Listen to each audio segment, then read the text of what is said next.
subaxa qiyaama la hortagi subxaanka ninka saaka jecelo xilka sahal hamoodine dhulka aan ku soconniyo samaduu ka culus yahay dhulka aan ku soconniyo samaduu ka culus yahay yuu sibiq idinku gelin yuu sibiq idinku gelin ninka saaka jecelo xilka sahal hamoodine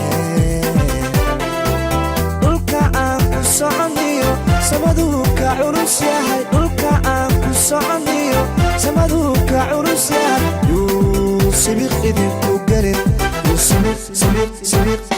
sibiq idinku gelin بسم الله الرحمن الرحيم السلام عليكم ورحمة الله وبركاته كلنتو وعنا ونكسن دادو لبانتين بحلقنا وتلفزيونka caalamiga ee Home Cable TV xaruntiisa magaalada Hargeysa daawadayaalida lahaantiin ba ku soo dhawaada barnaamijkeena haladayga hadaan oo kala ka daawataan telefishinka caalamiga ee Home Cable TV anagu hadba ku soo casuuna siyaasiyiinta aqoonyahanka iyo waxgaradka guud ahaanba bulshooyinka afka Soomaaliya ku hadasha gaar ahaan bulshada Soomaaliland toddobaadkan barnaamijka haladayga waxa marti ugu ah Maxamed Cabdilaahi Urcade oo kamida siyaasiyiinta waaweyn ee Soomaaliland isla markaasina magaca maamuuska ba kula guud ahaanba qarankani waxaana uu ugu horeyn u ahaa asaasayaashii xisbiga mucaaradka ah ee u cid waqtigii la unkayay waxaana uu xilal kala duwan ka soo qabtay xisbigaasi isagoo soo noqday xogayaha maamulka waxa kale oo soo noqday gudida fulinta ayuu ka soo mid noqday xisbiga u cid waxaana uu ahaa hogaamiyihii shirweynayaashii kala duwanaa ee xisbigaasi u cid uu qabtay intii uu ka tirsanaa xisbigaasi u cid waxaana uu kamid ahaa sidoo kale waxa uu 2002 ilaa iyo intii ama baadada muddo 10 sano gaaraysa uu ahaa maayar ku-xigeenka caasimadda Hargeysa waxaana markii xilkaasi uu ka tagay uu ka mid noqday haddana aasasayaashii xisbiga mucaaradka ah ee wadani isagiyo Ciro ay ka mid ahayd dadkii ugu horeeyay xisbigaasi aasaasay waxaana uu xisbigaasi ka soo qabtay xogayaha guud ee xisbiga u cid waxaana haatan ay xisbigaasi khilaaf soo kala dhaxgalay kadib uu imkan hogaaminaya garab la magac baxay toosinta xisbiga mucaaradka ee wadani ku soo dhaweynaya barnaamijka Home Cable TV iyo barnaamijka haladay marka hore intaananu gelin bal garabka ku dhawaaqdeen iyo waxyaabihii aad xisbiga kaga tagtay marka hore bal waxaan su'aal ka weydiinaya xaaladda waqtigan ay marayso Soomaaliland بسم الله الرحمن الرحيم Soomaaliland maanta waxay maraysaa xaalad aad iyo aad u wanaagsan alxamdulillaah rabbil caalamiin nabadgelyo haysataa ummadda hadday nabadgelyo haysatana horumarku wuxuu ku xidhan yahay ayadu ku xidhan yahay marka alxamdulillaah waxaan isleeyahay hadda waxay maraysaa Soomaaliland meesha ku fiican waxaad ku dhawaaqday maalintii shalay ahayd garab la magac baxay toosinta ee xisbiga wadani garabkaasi maxaad filaysaa inuu qabanayo runtii garabka waxaa hogaaminaya ninka la yidhaha Cismaan Qowdhan oo ka soo jeeda gobolada bariga Sool waxaa ku xigeen oo ah nin ka soo jeeda gobolka Awdal Shiina la yidhaha hogaamiye waxaa ka isaguna hogaamiya ninka la yidhaha Geedoole oo wada garanaysaan oo wasiir ka soo noqday waxbarashada beeraha Soomaaliland dowladdii madaxweynihii Axmed Maxamed Siiraayo waxaan isleenahay doorasho muddada doorashada ka hadhay aad gaarsiisaan xisbiga doorasho xalaala oo lagu tartamo oo si cadaalad ah uga soo baxaan ciddii hogaamin lahayd xisbigana runtii ah xisbi tacab badan iyo dadaal badan iyo wax badan naga galay waxaan jecelahay inuu doorka dambe uu noqdo xisbiga bedeli doono kulmiye marka uma baahnin cid ama maxay ahayd ummadda in lasii kala qaybiyo la kala baabi'iyo annagoo 40% gaaray inuu dib u noqdo tanu ka dadaalna wataa oo la kala qaybiyo ma doonayno waxaan doonaynaa xisbigoo sidiisii u socdaa inaanu gaadhsiino doorasho xalaala maxaad uga jeedaa waxaan uga jeedaa doorasho transparent ah oo aan cid u xidhnayn oo golaha shirweynaha la qabanayo lagu soo saaro ciddii hogaamin lahayd xisbiga 5 sano soo socota marka imka Ciro fadhiya oo wali shirweyne mu dhicin wax la toosinayna kadib baan anagu abuuraynaa maya adeer anagu Cirayba kuma haysto inuu gudoomiye waxaan u haystaa nin dhinaca oo koox ka haystay kamida xisbiga wadani uma haysta aanu imkeenu guddoomiyahay laakiin waxaan jecel lahay inaynu shirweyne ku kala baxno labadeedaba shirweynaa lagu doortay sidaanu xogeeye igu haysan baana guddoomiye ugu haysan guddigii fulintu wayla joogaan hoggaanku wayla joogaan intii aanu keennay boqolaalkeed baa jooga laakiin uma baahnin inaanu keenno inay hadlaan shalay umaanaa wada baahnayn waxaan jecel lahay runtii wuu soo ahaa cirka guddoomiye wuxuu guddoomiye ku ahaana sharcigiina isagaa diiday mar hadduu diidayna uma aqoonsanin guddoomiye cirri muddaad soo wada socoteen xisbigaad soo wada abuurteen doorashaad soo wada gasheen xisbigaad soo saarateen isagoo huraad soo saarteen xisbaad ka dhigteen doorashaad gasheen saaxiibkaaga intaas wada socoteen maxaad ku kala tagteen runtii waxaanu ku kala tagnay somalilan qof ahaan umaanaan kala tegin xisbi ahaanna umaanaan kala tegin laakiin siduu isaguba sheegay ee xisbigu sheegay warbaahinta ka sheegay horta anaa xisbiga de waan soo wada shaqeyno waa wada walaaladay waa wada saaxiibaday wax naga dhexeeya ma jiro laakiin isaga waxaan ku kala tagnay somalilan isaguna afkiisa uu ka sheegay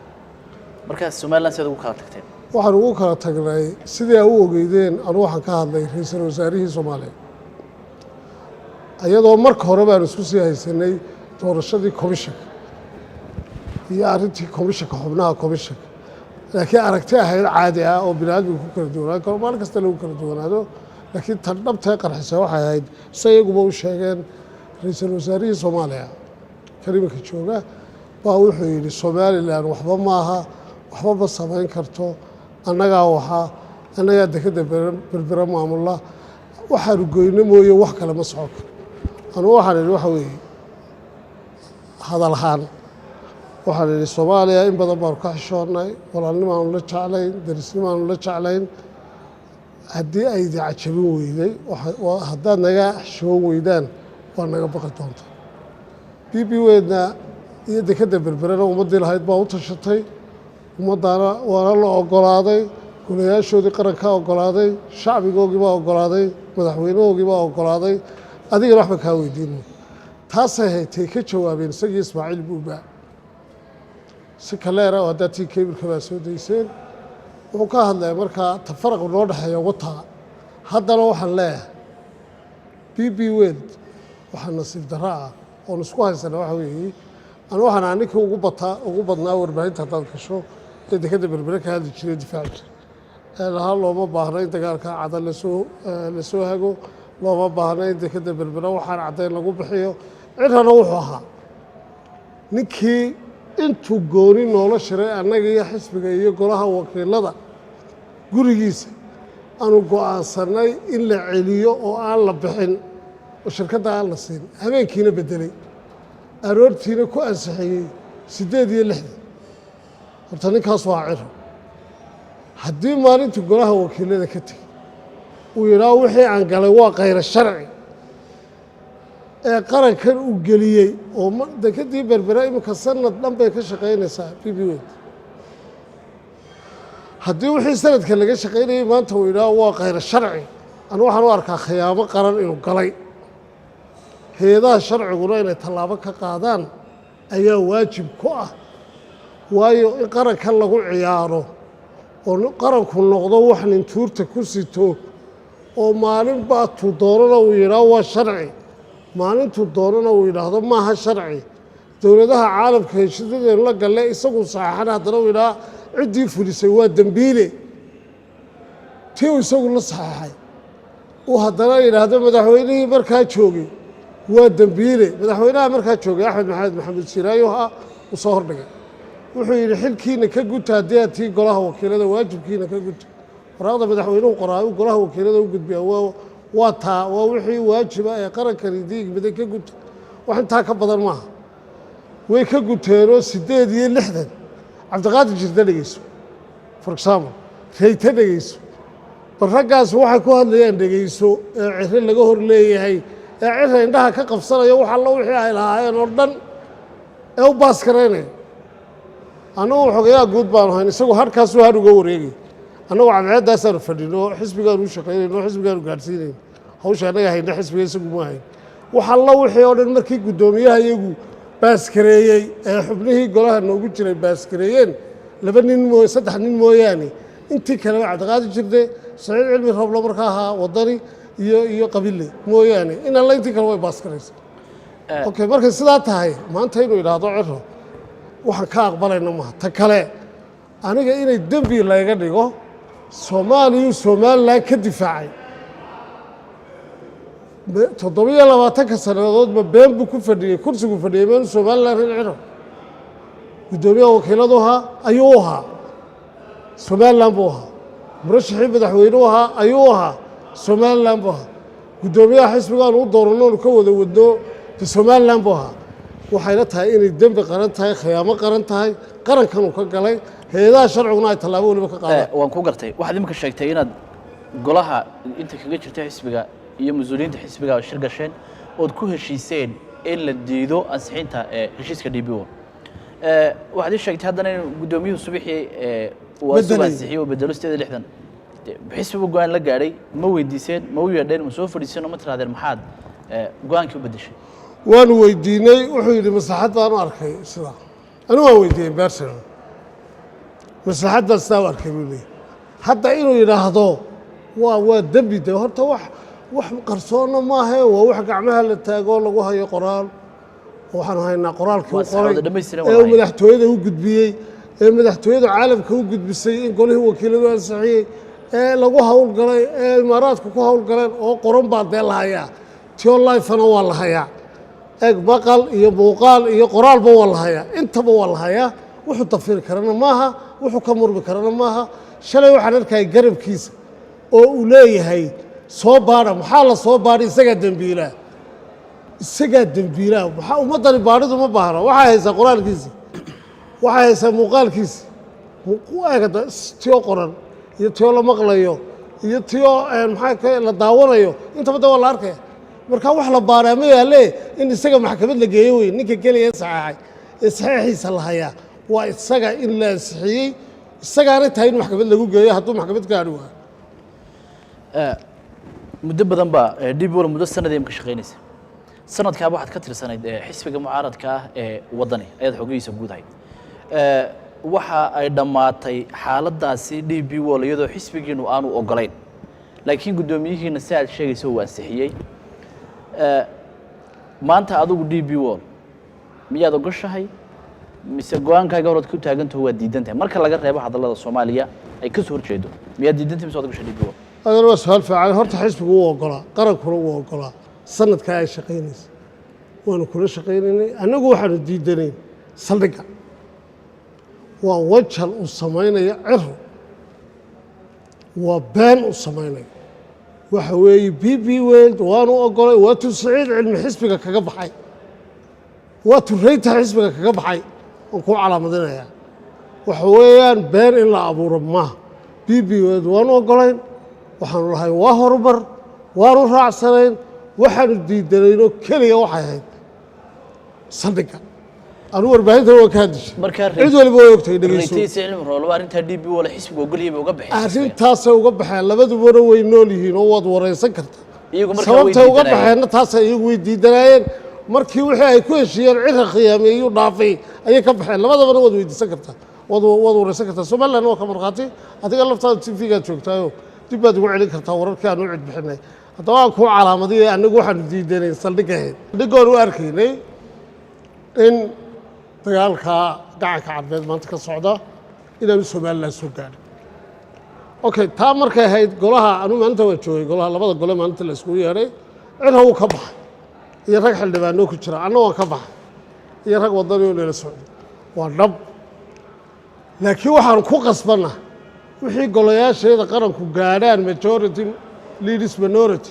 dadka inta badan baa inta yar hogaamisa soo maa labada gole markay isku yimaadeen intii badnayd halkay martay baanu ku qasbannahay somalilandna ku qasbanta labada goleba way baaskareeyeen sababu maanta ciraynaa kii aan baaskareeyeyna sharci maaha kii golayaasha qaranku baaskareeyeyna sharci maaha anu waxaan u arkaa inay tahay dembi qaran oo ummadda laga gelayo dhowr shabays berber yaala cira wuxuu fadhiyey DPO iyo Somaliland heshiis ay kala saxeexdeen ayaa golaha isla ansixiyey muu fadhiyo wuu saxeexay maanta waxaa jira heshiis kale weeyaan waa istixgeesood Ethiopia ku jirta hadduu xisbigu taa diidan yahay ama shakhsiyan qofku diidan yahay miyaanay caadi ahayn horta adeer waxa shakhsiga dad badan baa qofka waxa shakhsiga waa gaar laakiin isagu shaksi ma ahayn goluu hogaaminayay golahaasi wixii uu goostay buu ku qasbayay inuu raaco inuu golihiisii meel kaga dhaca maaha shaksi buu u diiday af soomaali maaha annagoo xisbina waxaan ku qasbannahay waxay gaadho xukuumadda markaa joogta iyo golayaasha qaranku sida shacbigu ugu qasbaya waa wixii loo doortay ummad sharci ku shaqaynaysa nahay ummadna waliba siduu doono markuu doono uu yeelayo ma nihin anu markaan xogayaha guud ahaa wixii aan ogolaaday maanta ma diidi karo waa insult weeye ummaddan khiyaamaynaya bay ka dhiganta marka aan ahay oo biritaan ka tago oo xogayaha guud oo shirweynaha kadib haddana haddaan idhahdo waddani markaan hayn maanaan saxeexin caqliyeed maha adeer hadda ciro maalintuu guddoomiyaha wakiilada ka tegay inuu idhaa ma saxeexin inaan waa insult dalkaana la baabiinaya ummaddana qof shuruucda dalka looma jabiyo qofku waa gaar laakiin waxa weeye innaga waxay nahagaa annaga cirha nama hagi jirin namana hago nidaam baa nahagaa nidaamkaas waa nidaamka xisbigu leeyahy nidaamka dalku leeyahy anna maan hagi jirin isaguna nama hagi jirin nidaamkaasaanu ku haganaa waxa weeye qarankan in lagu ciyaaro oo maalinta ninkuu muraad yeesho maanta cirha muraad buu leeyahay waxaanu ku hadlayaa sax maaha waa muraad aanu ummadda u sheegin annagu waan isogna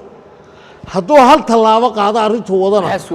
waxaan isku ognahay xilligeeda ummaddaa ku daawanaysa bulshadii baad hor fadhidaa maxaad ciro maanta isku ogtiin aad leedahay waxaasna isku ognahay hadduu ciro waxaan isku ognahay labadeedu noo gaaray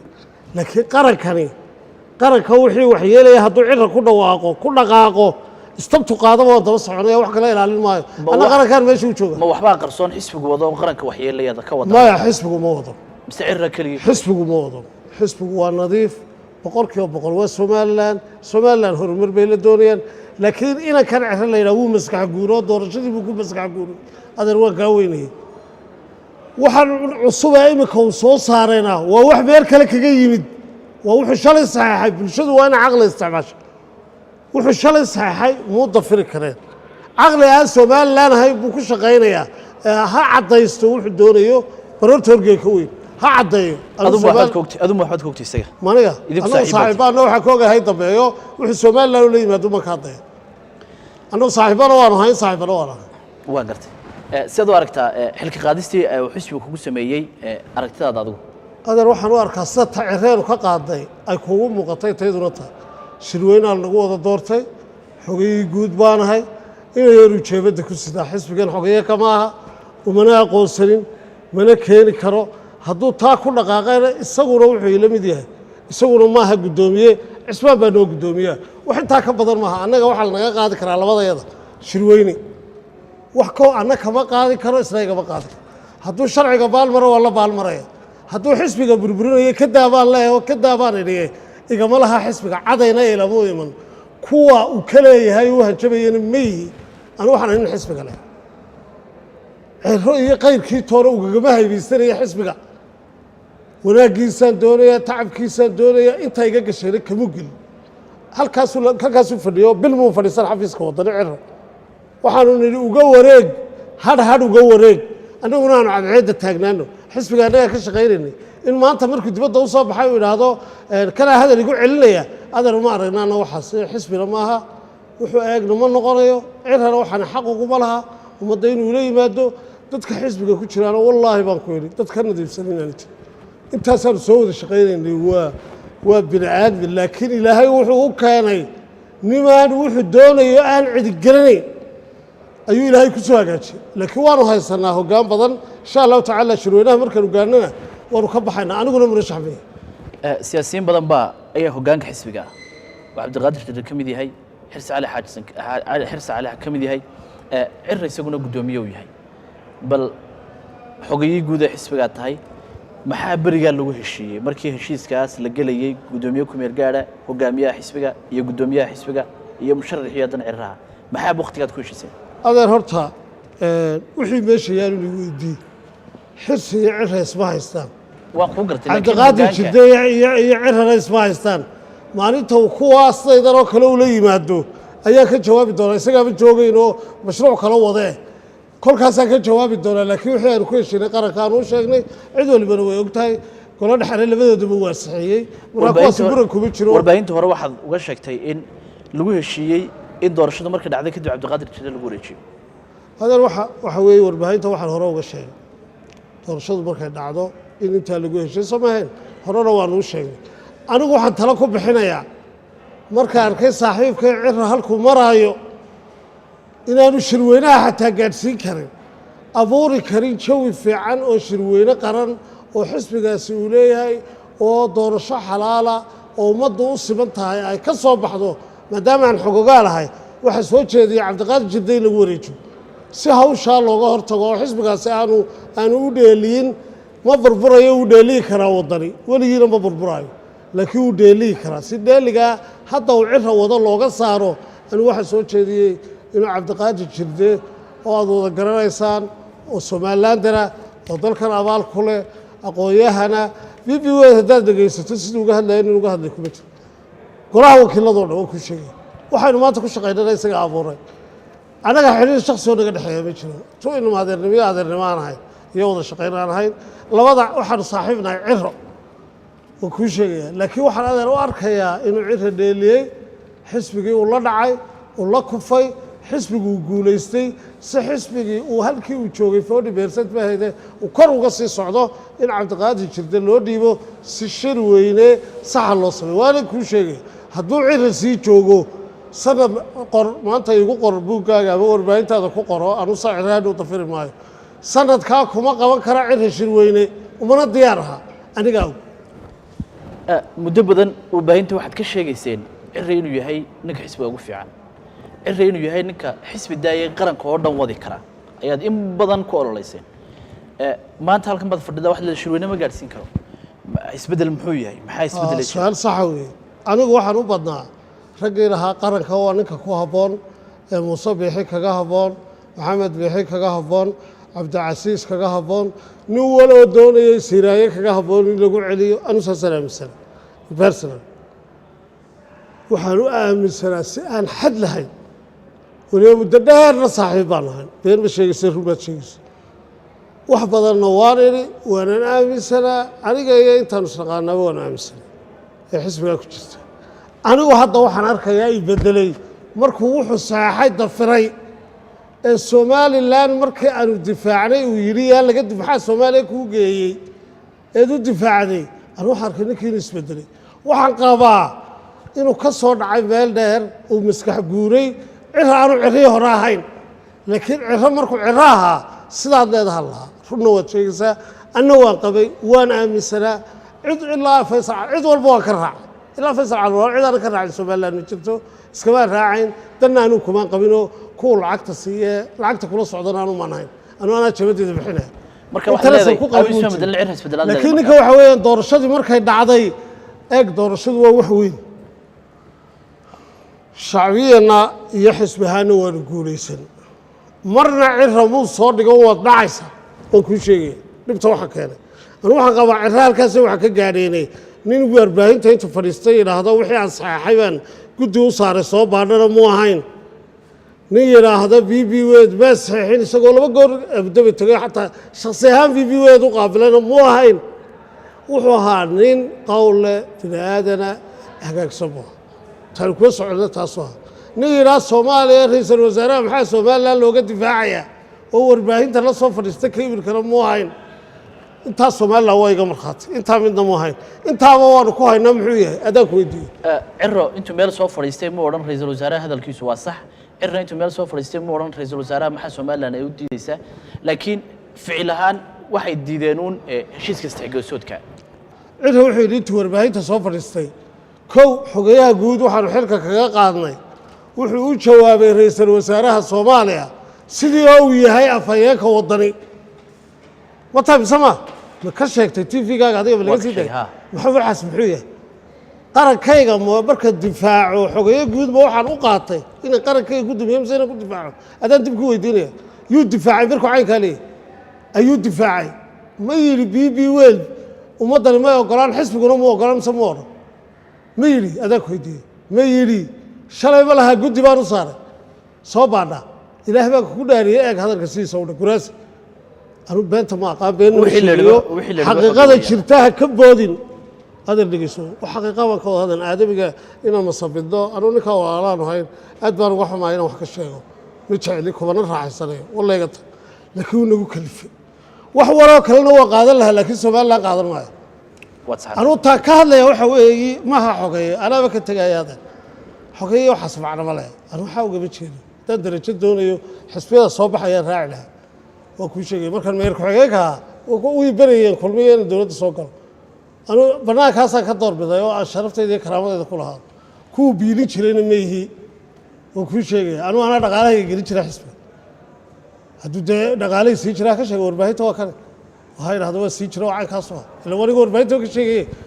anugu dhaqaalahayga iyo xoogayga iyo maskaxdaydaan bahalka ku waday isagana madiidin umaan hayna xisbiga waan wada abuurnay waxaan kuu sheegayaa markuu leeyahay adoo xogeeye guudii maxaad u difaacday ra-iisul wasaaraha soomaaliya somalilan guda iyo dibadba kaga soo duulay muxuu ii haystaa inan maxay ahayd isaguse muxuu yahay adaan weydiinaya muxuu yahay guddoomiye ma ahayn karaa miyaanaan ka bixin orbitkii aanu somalilan ku wadahay manaan iskala bixin waay aduu hore waxaad u sheegtay inaad ka daashay xilka xogeynimada oo isaga tegeyso ma arrimo kuu shakhsiyaad isaga tagtay ma ficilo xisbigaad ku aragtay markii hore maxaad uga tagtay adigu xisbiga adeer horta anuu xisbiga waa ka tegey ma oran walaas weligeyna ma oranna maayo xisbigan xilka shirweynaa laygu dhiibay ummad baa ii dhiibtay kun qof oo halkaa shirkaa ku shirtay warbaahinta waxaa ku jirta adigoo leh xisbiga anigu waan ka war waxaasi waa wuxuu googooyo anaa kula hadlaya adeer anaa kula hadlaya hadal la googooyo inama yaro adeer wihiin warbaahinta geliyey aniga haykeen anaa kula hadlaya tvgaaga hore ula hadlay meel walba uga hadlay sooniga noole kula hadlaya ka hadlay maxaan ku idhaha xisbiga dhexdiisa taa adeer ma taalno waxa weeye aan shaqo tagno oo dibadaha soo marno oo adna fasax gal ana cabdiqaadir jirdaan iyuu aniga ila yimid cero waxaan ku idhi okay ogoline ninka ku-xigeenkaa u dhiib oo inanka yaree jeebadda ku sidato halkiisa u daa horta fasaxa laguu sheegayaan idhi wakaa iminkana waa leeh haddii nidaamkii sharciga la maraayo anigu dee waan aqaanaa sharciguna u dhigaya xeer baanu leenay cidda lagaga tegaya waan garanaya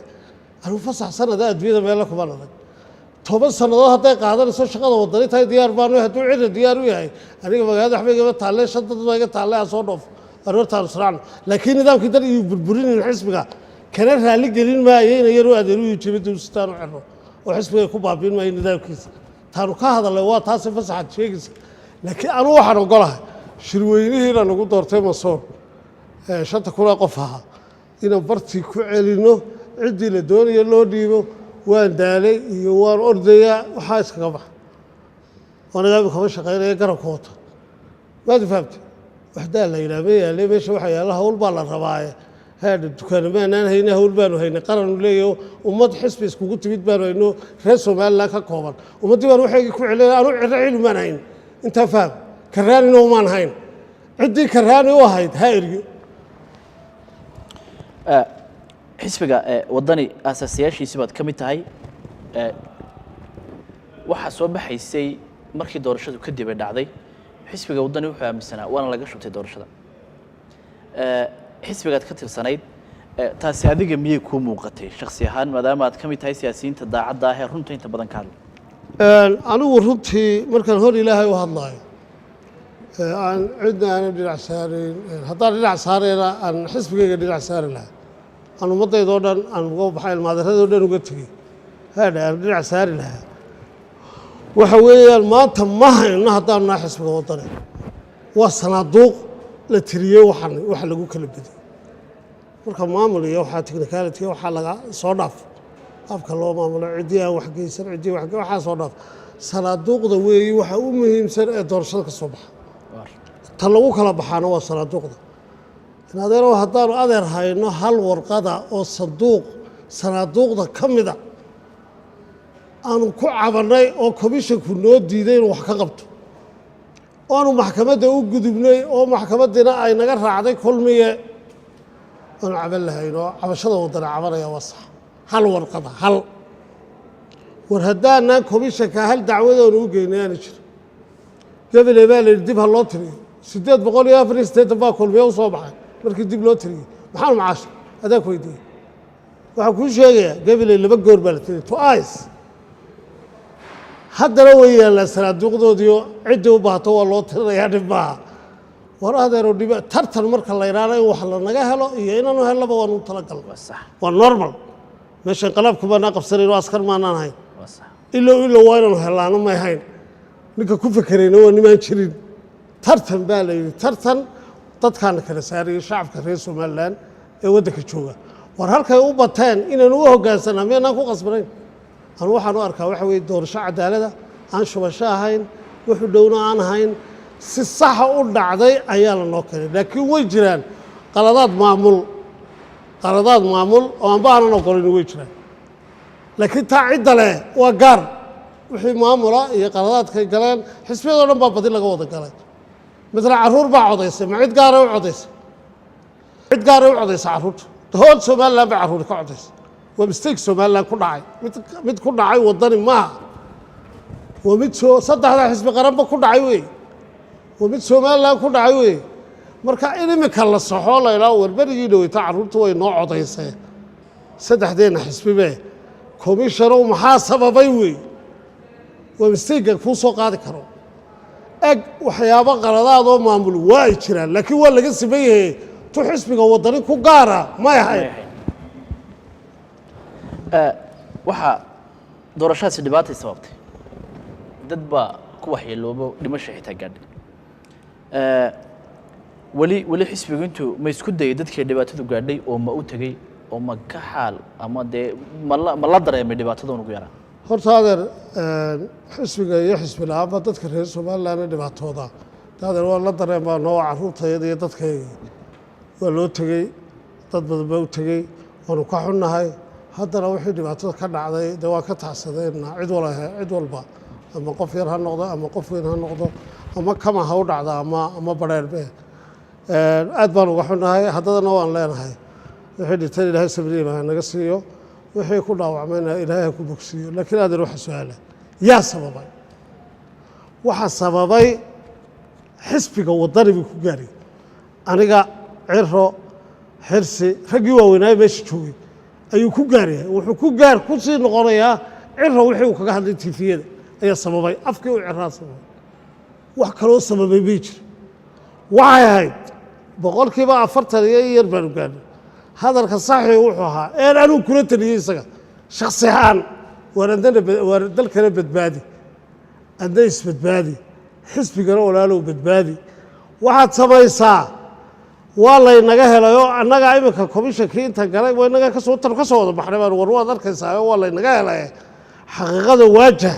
dadkeenana been ha u sheegin bini'aadmigu haddaan waxa adag ee qaraar qaadan bini'aadan maaha haddaad qaadan weydo markay qaraadhay markay macaantuun aad qosasho dee dunidaadan macaan maaha waa qaraar iyo macaan isberberyaan war 5 sannadood buu xisbigaasi jiray waxaynu la tartannay dowlad ciidankeedii dowladdeedii wasiiradeedii madaxweynaheedii wax walba wadata ayaanu la tartannay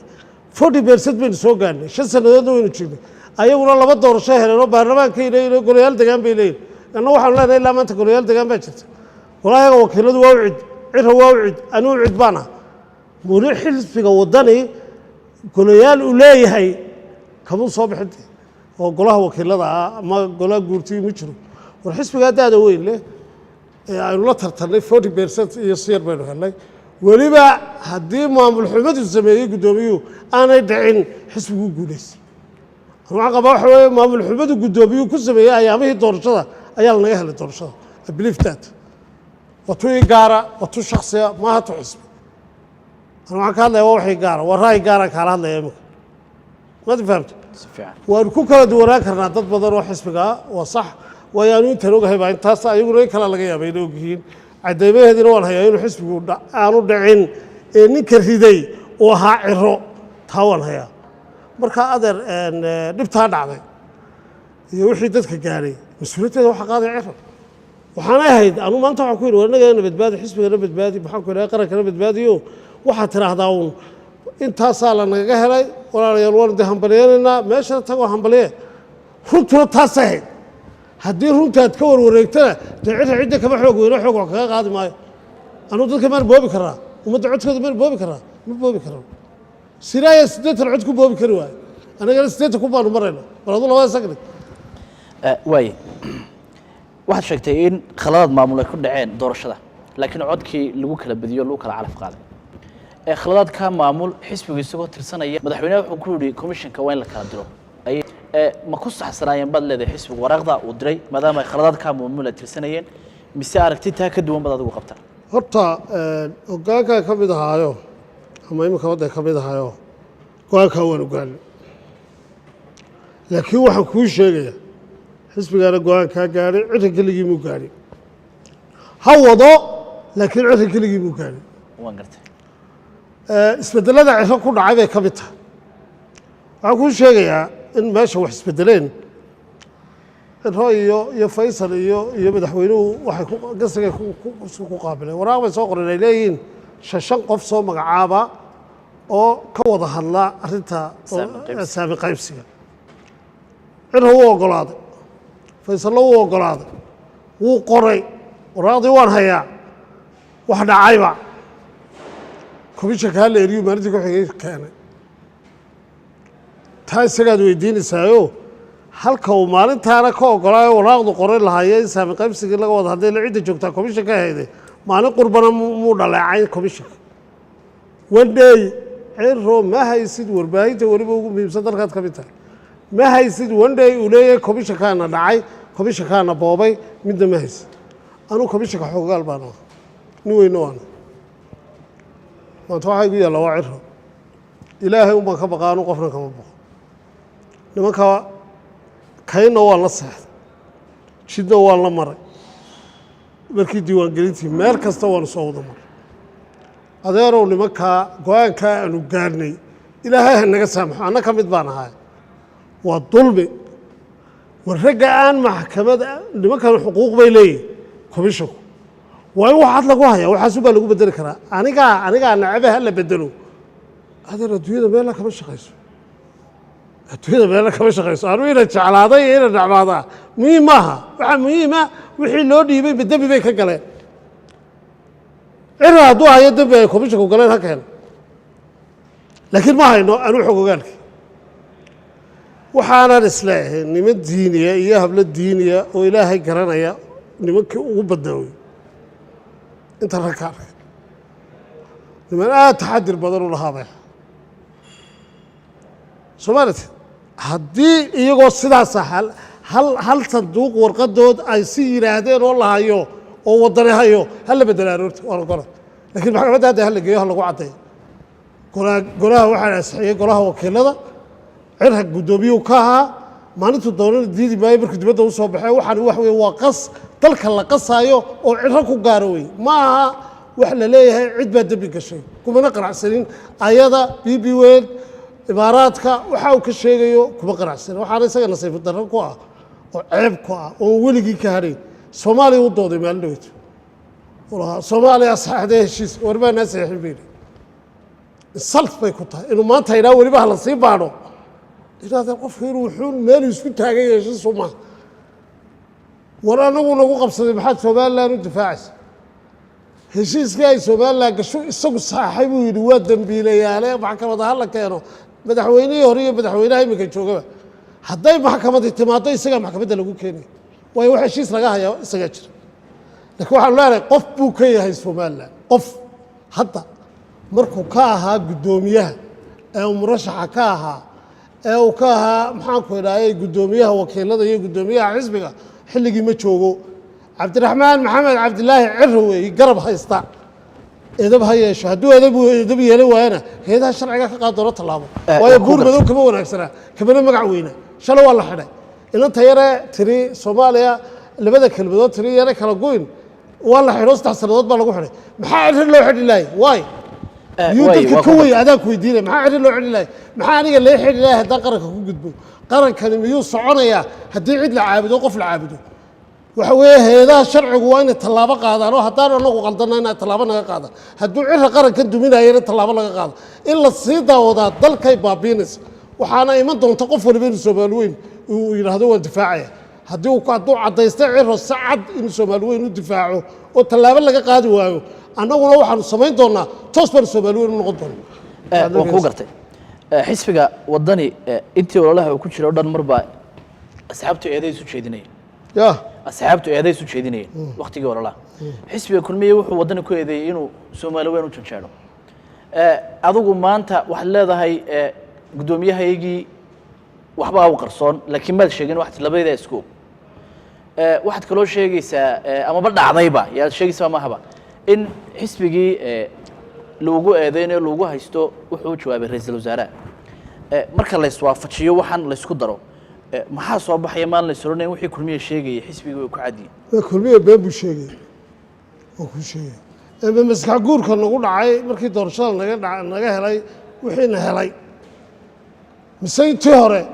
kitaab baan ku maraya ciraynu ha Soomaaliland xisbiguna Soomaaliland ha kitaab baan ku maraya waanu ku shaqeeyey laakiin ficiladiisa adaan ku weydiiyey markuu Soomaaliya leeyahay way saxad ee Soomaaliya leedahay ma naasay ee uu leeyahay xogayahayga guud Soomaaliland ka difaacan ku eriyay ee uu leeyahay BB weetu saxay maaha wax sharciga waafaqsan oo aanu saxnayo aanu ogolaanay ee saxiixina lahayo ee uu leeyahay madaxweynihii hore khiyaamo qaran buu galayo BB weet buu uu siiyay dekadii berbera isagaa siiyay dekadii berbera yaa khiyaamo qaran adaan ku weydiiyay waa intaan ciro ku hayaaye maxaa kuu muuqda adiga shacbigaba shacbiga ka jawaabi guntiga gabagabada barnaamijkeena guud ahaan shacbiga Soomaaliland xisbigaaga siyaasiyiinta aqoonyahanka guud ahaan maxaa soo jeedinaysaa wallahi waxaan soo jeedinayaa runtii horta shacbiga Soomaaliland aad iyo aad bay waa shacbiga heerkaas soo gaaray ka soo qaaday meel aan jirin intay yimaadeen oo la burburiyo la baabiyey dadkooda ku madhay maanta dee heerkaa gaadhay caalamka xiriir la yeeshaan aad baa shacbiga ugu hambaleynayaa madaxweyne gaarsiinay iyagaa gaadhay nabadgelyadana iyagaa samaystay ciddii madaxay ka qayb qaadatayna aad baan ugu mahadinaynaa gaar ahaan shacbiga xoog iyo xoog baan ugu mahadnaqaynaa waxaan leenahay waxaa ku soo dhimateen ilaashadoo aniga kursigayga iyo ciro kursigiisa iyo muuse kursigiisa midna ha u raacina iyo siiraayo toona laakiin waxa weye dalkiinnii iyo dadkiinnii baa ilaalinaysaane meel fiicanna u marayaa dalkiinna ilaashada nin siyaasi oo ujeedalana ha maqlina taas waa mid xukuumaddana waxaan leeyahay cadaalad baa dalka lagu maamuli kara cadaalad loo siman yahay oo Soomaaliland u siman tahay ayaa lagu maamuli karaa qofkii gafay sharcigu ka sarreeyaa lagu maamuli karaa qofkii xaq leh in xaqiisa la siiyey sharcigu siiyey baa lagu maamuli karaa sharcigu haynoo ahaado waxaad nagu hagtaan wax ka duwan ha nagu hagin anad maadsanta guud ahaanba doorantaas waxayna ugu dhamaaday barnaamijkeena haladaygu hadaan oo kala ka daawataan telefishinka caalamiga ah ee Hon Cable TV barnaamijka waxay kala qayb qaadanayay Maxamed Cabdullaahi Warcadde oo kamid ah siyaasiyiinta waaweyn ee ruucadaaga ah ee guud ahaanba bulshada Soomaaliland aad ay u taqaano waxaan uga mahadnaqayaa sidoo waqtigiisa qaaliga ah uu iigu horay inuu kala qayb qaato barnaamijkan haladay waxaana si gaar ugu mahadnaqayaa Cabdisalaan Cabdirashiid oo editinka iyo kamaradaas quruxda badan iyo Maxamed Shir oo isaguna qaybtiisa qaatay muuqaaladaas quruxda badan cigaaladan Cabdi oo isaguna nagala qayb qaatay iyo Cabdirasaaq Maxamed Daawus dhamaantiin yani oo kuraasa barnaamijka ku xiga inta dib u kulmi doono waxaan diga tagay assalaamu calaykum waraxmatullaahi tacaala wabarakaatuh balaan idin su'aale maxaa saakay wadataan subaxa qiyaama la hortagi subxaanka ninka saaka jecelo xilka sahal hamoodine dhulka aan ku soconiyo samaduu ka culus yahay dhulka aan ku soconiyo samaduu ka culus yahay سبق إذنكو قلن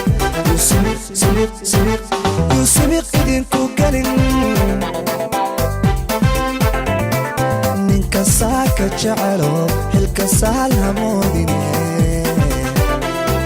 دولك آنكو سعنيو سمدوك عروس ياهي دولك آنكو سعنيو سمدوك عروس ياهي سبق إذنكو قلن سبق إذنكو قلن